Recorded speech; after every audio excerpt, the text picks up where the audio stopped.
What's up mga boss, Lodi Amo, no? So, good morning sa inyong lahat. Binabago na natin yung tulog natin, no? Nagro-rotate na tayo ng sleep natin.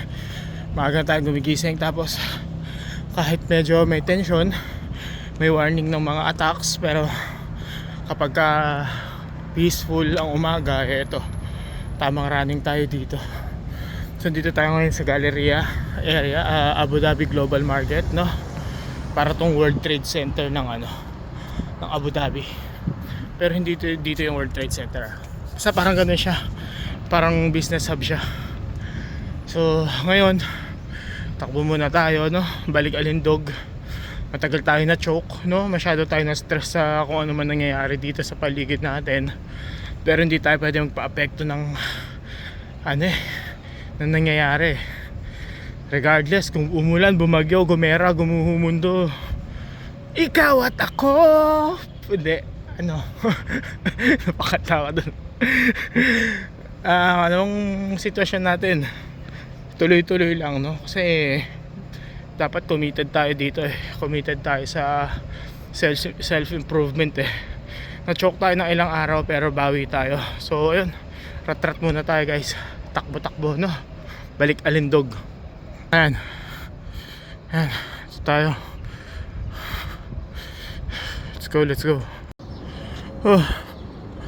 So nandito tayo sa isa sa mga pinagpapahingahan ko, no? Sa likod lang to ng Galleria Mall.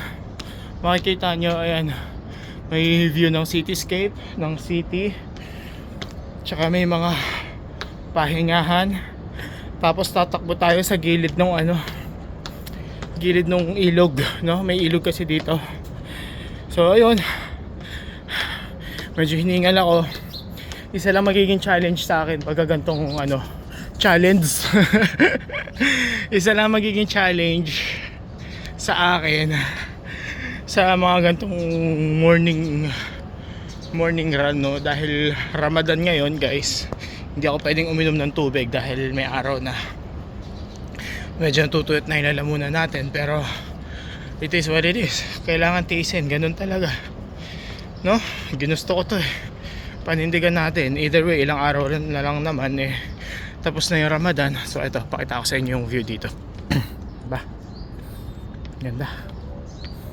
See?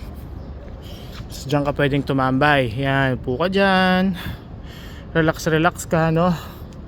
Kaso recently wala nang masyadong tumatambay dito dahil may tension nga.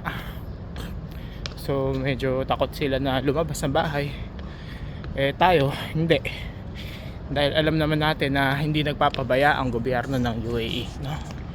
Lagi silang kinikip nilang lahat ng resident nila sa safe situation. Mapa-immigrant ka, mapa-expat ka, mapa-local ka, wala silang basta pag taga dito ka, basta pag nandito ka, taga dito ka. Yun lang ang magustuhan ko dito sa bansang to, no? Ayan, pwede ka mag-swing dyan. Ayan, so duyan ka, habang yun yung view mo, no? Magandang videohan to, saan ba pwedeng ipesto tong camera, no? Dito yan maganda dito yan, duyan ka. So ayun, upo muna tayo. Actually ayokong umupo dahil mapapahinga yung katawan ko. Hindi, ayoko, tayo ako. Eto, ilog. Ayan, ilog na salt water, no? Wala namang fresh water dito. Ganda lang ng view kasi ayan, ba,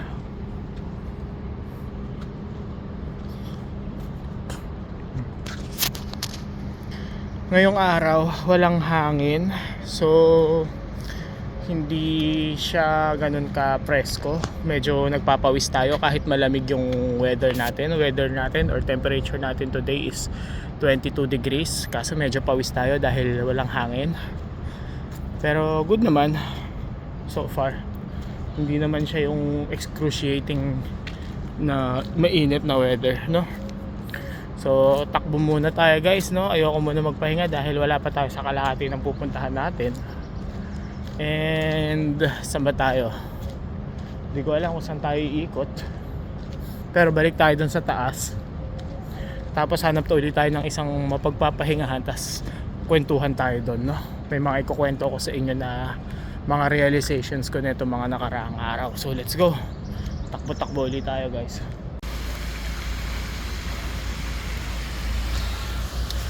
So naka 2 km tayong takbo, no? Pahinga muna tayo, guys. Hingal ako. Meditate tayo dito sa Bodies of Water. Dito yan sa likod ng Cleveland Clinic, no? Meditate muna tayo dito. Pahinga konti. Punta tayo sa isang lugar doon, tapos doon tayo magkwentuhan, okay? Pahingal pero enjoy.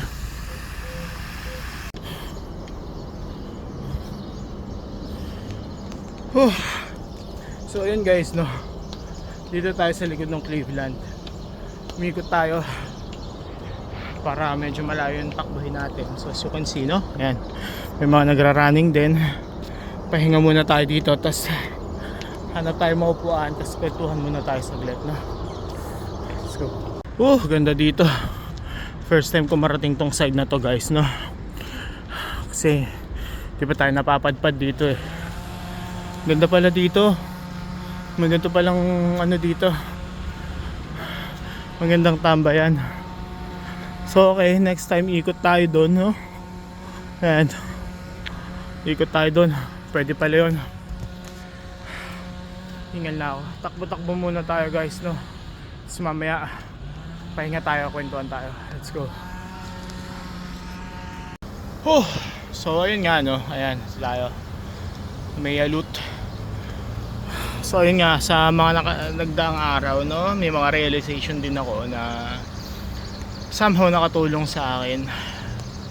Nakapagpa-clear ng utak ko din at the same time, no, na kapag talaga gusto mo yung isang bagay, regardless of the situation, regardless of the mood, regardless of kung ano mang shit ang nangyayari sa paligid mo, no, kailangan hindi ka magpa-apekto doon. Pag nagpapa-apekto ka doon, ibig sabihin hindi mo siya ganun kagusto. So mga nakarang araw, medyo na-stress tayo, medyo na-apektuhan yung mental health natin, no? Kasi kung ano-anong balita tayo na kikita ko tungkol sa, yun nga, sa gera dito, no? So at the same time, may mga alert na nagpa-pop up sa phone namin, may mga naririnig kaming mga na-intercept na mga missile. Pero hindi naman kami tatargetin dito dahil civilian area to eh. Bawal yun eh. Tsaka may mga specific target naman talaga ang Iran na US military bases, mga basta anything na US facility, mga office, mga bangko, mga basta anything related. Itong lugar namin hindi, puro Arab dito eh, no? Mga lokal lang ano dito. So ayun, tsaka regardless that hindi tayo nagpapa-apekto sa ganun, no? Masisira lang mental health natin eh. So ngayon, back on track ulit, no? Rat-rat ulit tayo.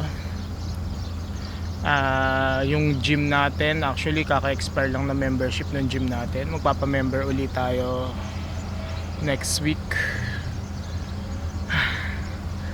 Pero gusto kong i-try yung ano, mixed martial arts, no? Combat sports, boxing or MMA or Muay Thai. Natin, hanap ako ng magandang gym dito. May nakita ako kanina, no? Try natin yun, no? Yun yung content din natin. Sama natin sa content natin. And ano pa ba?